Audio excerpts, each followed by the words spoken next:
100 ఏళ్ల జీవితాన్ని వృధా చేసుకుంటున్నాడు.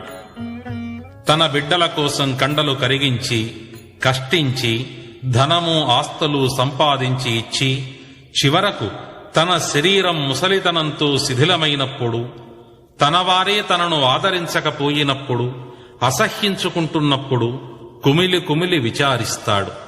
తన బిడ్డలకు ఇచ్చిన స్థిర చరాస్తులతో తాను దానధర్మాలు పుణ్యకార్యాలు చేసినా తన జన్మకు పరమార్థం లభించేది కదా అని ఆఖరి ఘడియలలో ఆరాటం చెందుతాడు.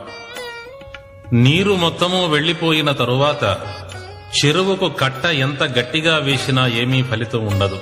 అలాగే ఆయుర్దాయం అంతా అయిపోయిన తరువాత చివరి నిమిషాలలో ఎంత పశ్చాత్తాపపడినా ప్రయోజనం ఉండదు.